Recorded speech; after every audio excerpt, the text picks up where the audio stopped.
Olá, no Direito Sem Fronteiras de hoje vamos falar sobre as eleições em Israel. O que significa a vitória de Benjamin Netanyahu e quais os reflexos para o Oriente Médio, em especial para as áreas de conflito com a Palestina? Como a permanência de Netanyahu no poder pode interferir nas relações diplomáticas com o resto do mundo? Veja na reportagem. Pela quinta vez consecutiva, Benjamin Netanyahu foi eleito primeiro-ministro de Israel. Em meio a denúncias de corrupção no próprio governo, o premier israelense saiu vitorioso de uma disputa acirrada com seu oponente, o ex-ministro da Defesa, general Benny Gantz. O resultado faz dele o primeiro-ministro há mais tempo no poder da história de Israel. A conquista de mais um mandato foi possível graças à coalizão dos partidos religiosos e conservadores com o Likud, que é o partido de Netanyahu. Pelas regras, após o pleito, o presidente de Israel, Reuven Rivlin, anunciou que a maioria dos deputados da Câmara havia recomendado Netanyahu para dirigir o governo, o que na prática significa que o primeiro-ministro conseguiu formar a coalizão para governar o país mais uma vez. E para debater o assunto, convidamos Carlos Costa, que é mestre em Relações Internacionais, e Carlos Pomaguerski, especialista em Direito em Israel. Obrigado pela presença dos dois aqui em nosso programa. Eu começo com o professor Carlos Costa para perguntar o seguinte.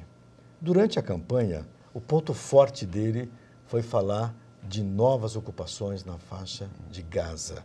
Você acha que ele vai cumprir isso ou era só uma chegada eleitoral? Bob, você foi, na verdade, no ponto nuclear da questão, né? A gente viu recentemente, né, após as eleições, que Benjamin Netanyahu já começou um engajamento, né, político muito voltado para agradar essa constelação de partidos de direita, de uma direita mais radical, que formaram essa coalizão e tornaram possível, né, o Likud conseguir formar governo no parlamento, né? A gente deve lembrar que o Benjamin Netanyahu vence as eleições, na verdade, com 35 das 120 cadeiras, né? E empata com o general Benny Gantz, que também conseguiu 35 dessas 120 cadeiras. Isso significa que o partido, né, o Kahol Lavan, que é o partido do general Benny Gantz, tem uma capacidade de oposição dentro do parlamento relativamente significativa e com capacidade de bloquear maiorias, formações de maiorias para os projetos de governo.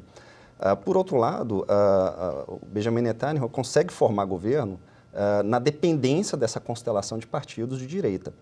Ora, se ele consegue formar essa constelação e formar uma coalizão, significa que em determinado grau ele precisa agradar esses partidos de direita, e para agradar esses partidos de direita ele tem que conquistar, num curto prazo, algumas vitórias significativas. Uma delas é justamente isso que você acabou de mencionar. Por exemplo, recentemente ele reconheceu que algumas áreas, né, ele vai dar o nome do presidente Trump, por exemplo, para um novo assentamento nas colinas de Golã.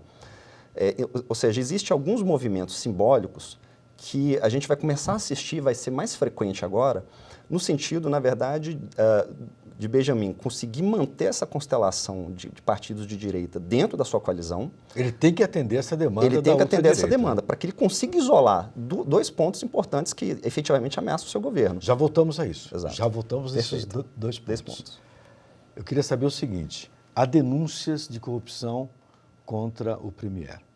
Essas denúncias foram bem exploradas na época da campanha e alguém chegou a dizer que ele poderia até perder a eleição em função dessas denúncias. Você que viveu em Israel, eu pergunto, essas denúncias podem realmente vir a ser um impacto negativo para esse governo? Com certeza as denúncias foram, né, um impacto negativo. Mas eu acredito, inclusive é uma coisa bastante interessante, porque durante o período de eleições, como eu tenho ainda bastante amigos em Israel, liguei para lá, inclusive fiquei sabendo que o próprio Gantz, ele teria comemorado a vitória, né? Ele disse que se sentiu presidente por meia hora, e daí depois descobriram que o Benjamin Netanyahu tinha de fato, né, conseguido a façanha de se tornar novamente, né, novamente primeiro-ministro. Sim, isso aconteceu e isso manchou até certo ponto o governo. São denúncias, é claro, não houve uma comprovação, né? Mas eu acredito que elas foram abrandadas por dois grandes trunfos que o Netanyahu teve, que foram o seguinte: a mudança da embaixada e de Israel, no caso dos Estados Unidos, de Israel para Jerusalém, e isso é uma coisa que foi muito bem aceita por todo o povo israelense, né? E a segunda coisa foi o seguinte, o Netanyahu, ele conseguiu, digamos assim, o reconhecimento da anexação das colinas de Golã.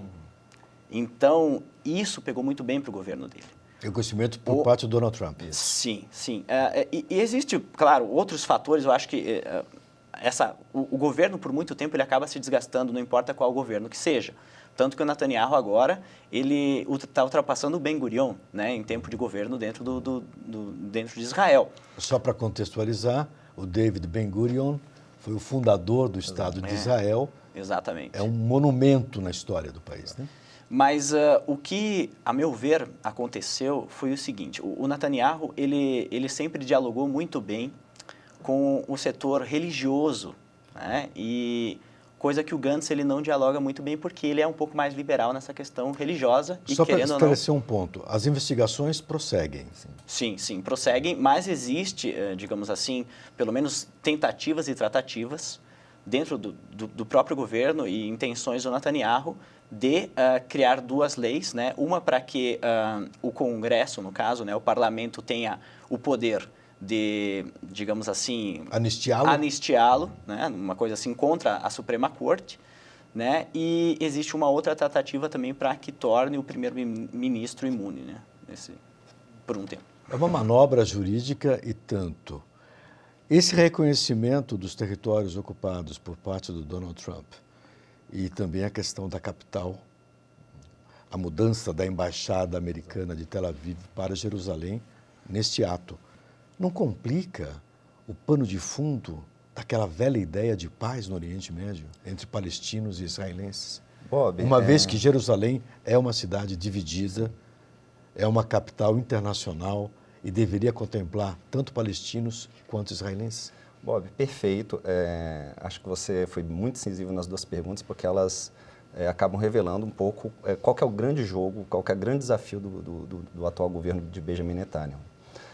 Um ponto que o Carlos comentou, dessas vitórias, especialmente com os Estados Unidos, o reconhecimento das colinas de Golã, e é interessante, Israel anexa as colinas em 81. De lá para cá, o pleito é no sentido de reconhecer da comunidade internacional que as colinas são território israelense, né? Ou seja, o governo de Benjamin Netanyahu, uma boa parte da sua eleição se deve a dois aspectos importantes. Um primeiro é que existe uma percepção do povo israelense acerca das ameaças regionais ao longo desses últimos 10, 15 anos. Obviamente que a gente tem a questão da Palestina, né? Em 2007 há uma cisão entre o Fatah, de Mahmoud Abbas e o Hamas, né? O Hamas passa a controlar, né, a faixa de Gaza, que é onde o Hamas está baseado. Por outro lado, ali na Cisjordânia fica, né, o governo da Autoridade Nacional Palestina. Essa questão, ela lança luz sobre, na verdade, o grande desafio do governo de Benjamin Netanyahu. Primeiramente, a gente deve levar em consideração que boa parte da sua vitória eleitoral se deve a uma percepção do povo israelense do aumento do grau de ameaças regionais que existem ali no Oriente Médio. A gente teve a Primavera Árabe, né, que foi, digamos, um elemento de grande estabilidade regional. Temos agora, recentemente, o programa nuclear iraniano, né, o acordo entre os Estados Unidos, né, o Trump se retira do acordo e volta, então, o programa nuclear a ser um problema. E acaba agora reforçando as sanções. Acaba reforçando as sanções. Para quem está comprando óleo do Irã. Exatamente.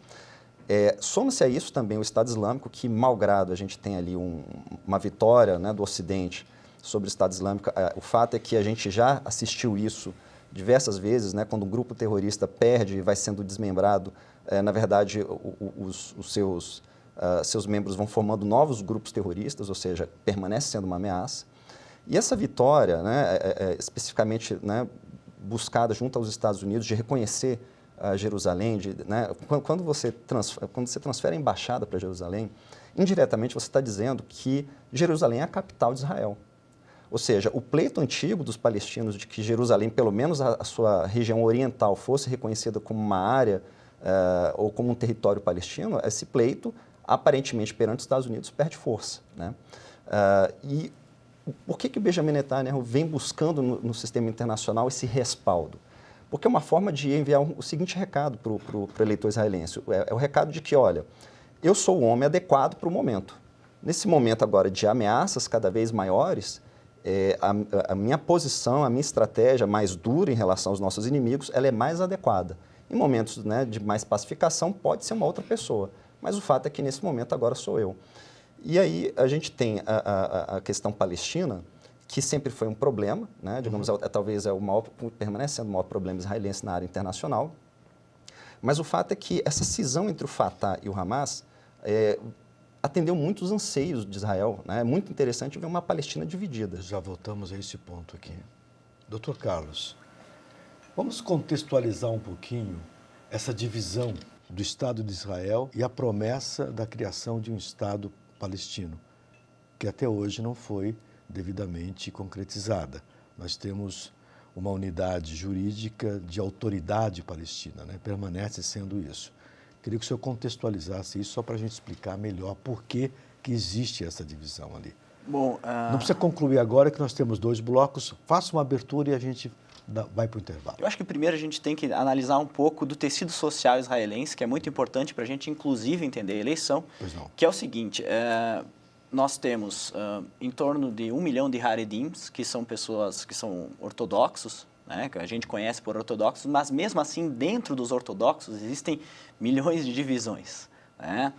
Tem o Sefaradim, que são descendentes de árabe da Península Ibérica, assim por diante. Inclusive, eles têm um assento dentro do parlamento e eles fazem parte do Shas, né, que é um partido de Israel. Então, você tem alguns outros que são, por exemplo, os Litaim, que criaram um outro partido. Aí você tem o Likud, você tem agora o Kahol Velavan também, que também entraram, né, mas eles são tudo dentro de um tecido. E dentro desse tecido israelense, tem gente que é a favor do Estado, tem gente que é contra o Estado, existe até... Qual Estado? De Israel. Inclusive o de Israel. Então, a situação é muito mais complicada do que a gente consegue enxergar. Quer dizer, são judeus. Por exemplo, tem os Natur e Karta, existe um pequeno grupo que ele acredita que, na verdade, o Estado de Israel ele só tem que acontecer depois que vier o Messias. Então, existe um entremeio muito grande com a questão religiosa, né? E é isso que, na minha opinião, foi o que permitiu com que o Benjamin Netanyahu ele se afirmasse no poder, porque ele dialoga bem com os religiosos, enquanto que o Gantz, inclusive os meus amigos religiosos de Israel falavam, a esquerda perdeu, eu disse, mas aqui no Brasil a gente enxerga o Gantz como direita. E não só isso, o Carlos comentou anteriormente, de que o Netanyahu estaria se colocando como uma pessoa forte para continuar dentro do governo, mas o Gantz, ele é um chefe de militar, ele é uma pessoa muito forte, inclusive ele fazia piadas com o Netanyahu, dizendo que enquanto ele ia para a guerra, o Netanyahu ia se maquiar. Já voltamos com essa piada no segundo bloco. Não vai embora.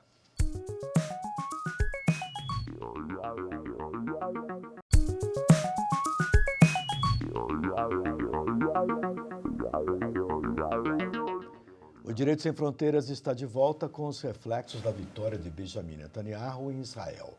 Você estava comentando, Carlos, sobre a piada que a oposição fez com o Netanyahu. Você pode repetir a historinha, por favor? Então, a piada era que enquanto o Gantz, né, o Benjamin Gantz estaria indo para a guerra, né, ou seja, se mostrando como uma pessoa forte, valente, aguerrida, militar, né, o Benjamin Netanyahu estaria indo se maquiar para dar entrevistas, né? Mas, claro que é uma falácia, as pessoas conseguiram entender, como o Carlos falou, o Benjamin Netanyahu ele é forte tanto que ele foi um herói de guerra, ele participou do resgate em Entebbe, que é lembrado e celebrado até hoje, perdeu o irmão lá, então é uma coisa que toca muito as pessoas. Não somente isso, ele tem uma educação secular muito boa também. Ele estudou no MIT. Além de ter estudado no MIT, ele foi o primeiro-ministro mais jovem a ocupar o cargo. Né? Ele está há quantos anos no poder?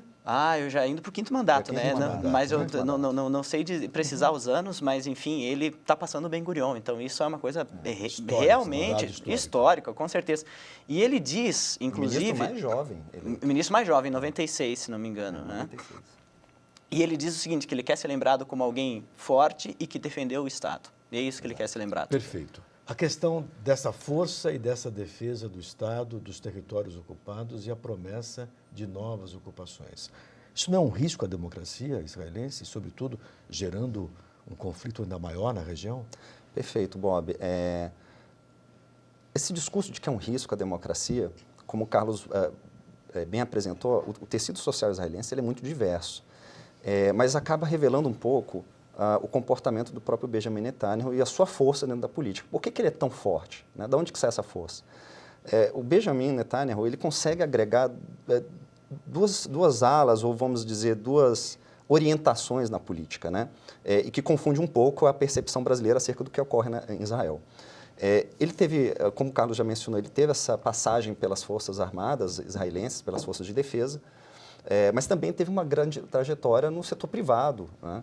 E a gente viu, digamos, na história do Benjamin Netanyahu no governo, por exemplo, durante o período de Ariel Sharon, ele foi ministro das Finanças, foi ministro das Relações Exteriores, e quando ministro das Finanças, ele já tinha conseguido estabelecer... Embaixador, né? Inclusive embaixador na ONU.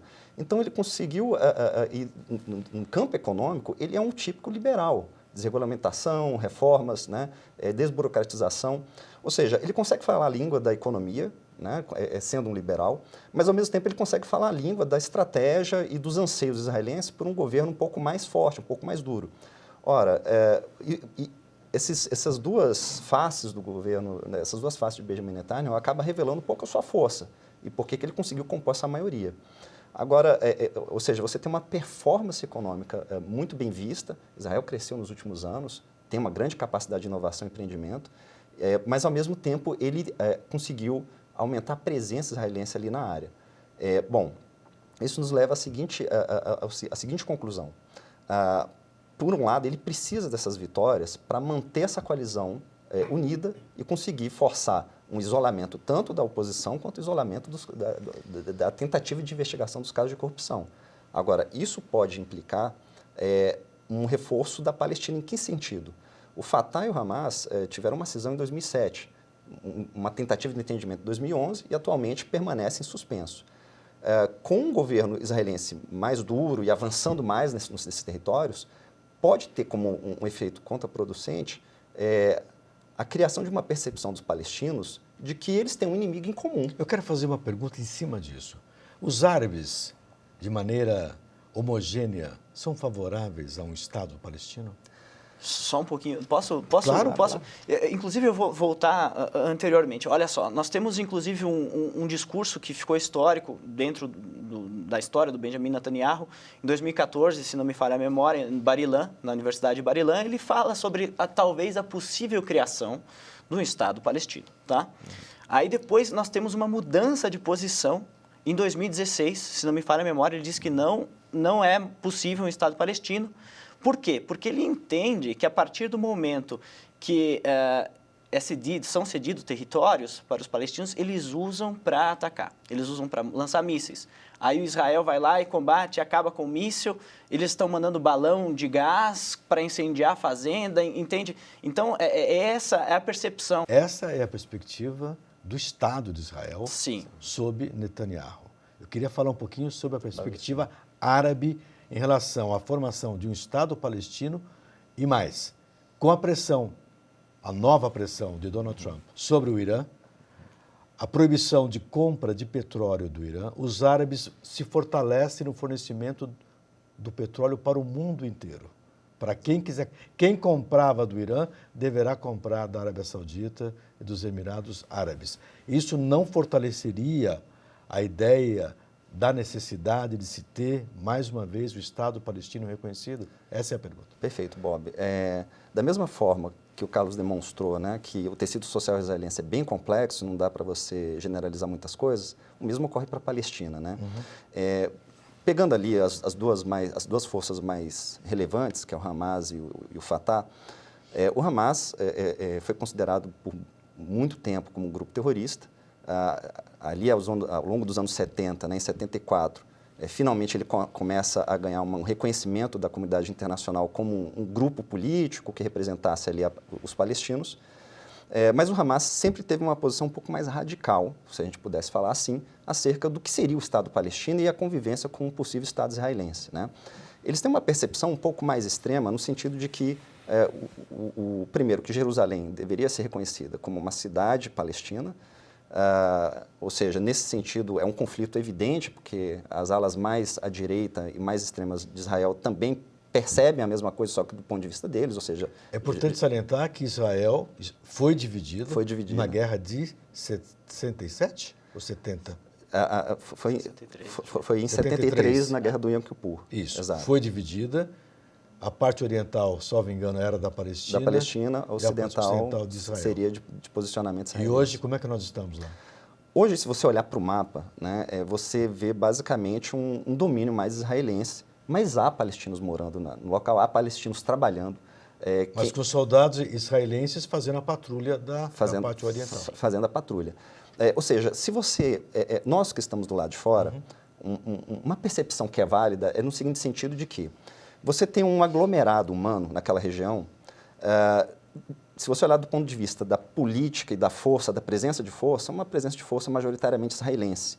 Mas o fato é que você tem palestinos e israelenses convivendo numa área que é o tamanho, mais ou menos, do estado de Sergipe. Ou seja, você tem um aglomerado ali que é muito difícil você manter uma distância relativa entre essas pessoas. Há, de fato, naquela região, uma convivência entre palestinos e israelenses, de diversas orientações, diversas opções, diversas percepções políticas. Eles conversam, eles são amigos, comem juntos. Eu estudei... Existe isso. E é interessante porque, ao mesmo tempo que você tem uma realidade aparentemente amigável, é possível uma convivência, é natural você ver também que tem outros agrupamentos que acham que essa convivência não é possível. Isso é completamente natural. A democracia, aliás, ela vive disso. Quer dizer, quem vê de fora jamais poderia compreender e perceber a dimensão e a complexidade disso. Então, isso é uma coisa bastante interessante, que as pessoas não têm noção, talvez, né? Eu, por ter morado lá, onde eu estudei, muitos árabes trabalhavam, e a gente tinha uma relação, e eles estudam, não só que eles estudam, veja bem, não existe apartheid nenhum, porque eles têm um partido político, ou seja, eles podem tomar o poder em Israel a qualquer momento através da democracia, se eles se tornarem uma população maior. Na prática, não. Na prática, não, mas pode acontecer. Não vão se tornar, não, talvez sim. A natalidade do judeu é muito menor que a do árabe. Então, existe sim, digamos assim, vamos colocar 100 anos, 200 anos na frente, como está acontecendo em vários lugares na Europa. E eu acho uma das coisas mais interessantes é o seguinte, a partir do momento que o árabe vai a Israel e começa a ter direito à saúde, ter direito a voto, ter direito à educação, ter uma segurança boa, e eu conheci vários árabes lá, eles dizem, olha, eu adoro o Estado de Israel, eu gosto de morar aqui, porque aqui a minha família tem tudo. Quando eu morava em zona ocupada, nós ficávamos sob o jugo de um grupo e a gente tinha que obedecer à vontade deles. E se você olhar o tecido do Oriente Médio, a única democracia que existe ainda é Israel. Então, os árabes que têm contato com essa realidade, na maioria das vezes se apaixonam, né? E até são a favor, né? Claro que respeitando seus direitos, muitos vão para o exército, inclusive, né? Trabalham na polícia. Então, assim, é uma situação que a gente pensa que não, é como se fosse dois rivais. Na verdade. São primos. Né? Historicamente, são parentes. Né? Sim. Então, é realmente interessante essa sinergia. E complementando o que o Carlos está desenvolvendo, talvez isso seja o cerne da questão para o Benjamin Netanyahu. Existe um caminho que pode criar uma certa estabilidade na região. Qual seria? Bom, ele tem os dois instrumentos para esse caminho. Ele tem o conhecimento econômico necessário para criar uma integração econômica na região. O Carlos comentou, né? Você vê os árabes, além do partido, né? Além de ter uma janela no parlamento, o fato é que eles têm uma possibilidade de desenvolvimento socioeconômico na região. Nós vamos encerrar o programa daqui a pouquinho. Eu tenho que fazer uma pergunta sobre a mudança da Embaixada Brasileira, que não ocorreu e talvez não ocorra, de Tel Aviv para Jerusalém. Perfeito. Parece que teremos apenas um escritório comercial. Até que ponto, rapidamente, até que ponto isso é bom para o Brasil em relação ao aspecto político e ao aspecto comercial na região? Bom, eu acredito que Israel já demonstrou, né, a boa-fé e o quanto ela pode ajudar no caso de Brumadinho, né? E Israel é uma das nações com maior desenvolvimento high-tech, economia na questão de segurança, na questão de tecnologia, bom, enfim, né? Israel, parcerias com Israel são boas. O Brasil ganharia, então? Eu acredito que ganharia, mas só um pouquinho. Aí o pessoal fala, mas a gente é um grande parceiro dos árabes na questão de proteína animal, nós vendemos muito para lá e assim por diante. Eu acredito que o mercado não seria tão afetado, até porque, como foi falado pelo Carlos, existe uma divisão muito grande entre os Emirados Árabes, o próprio Irã. Eles não e fechariam assim, questão. Não fechariam questão. Brasil, e outra coisa, o mercado brasileiro ele oferece uma proteína animal barata e de boa qualidade. Essa questão da embaixada, primeiro que é um movimento, do ponto de vista diplomático brasileiro, um pouco complicado. De fato, o Carlos tem razão em dizer que os impactos na área econômica devem ser verificados e não necessariamente serão impactos tão incisivos, porque, primeiro, você tem interesses diversos e existe um certo grau de resiliência da arena econômica a aspectos políticos. Né? A compra da proteína brasileira, ela, em certo grau, ela é necessária para a alimentação desses povos. Certo. Mas o maior atrito a gente pode assistir na arena política. Para o Brasil não interessa estar de um lado e necessariamente ser inimigo do outro. Para o Brasil é mais interessante ter os dois povos próximos de si. Né? Chegamos ao final do nosso tempo. Foi um bate-papo bastante interessante. Muito obrigado. E agradeço também a você que nos acompanhou. Veja a nossa programação no site da TV Justiça e também no nosso canal no YouTube. Nosso e-mail é direitosemfronteiras@stf.jus.br. Um abraço e até a próxima.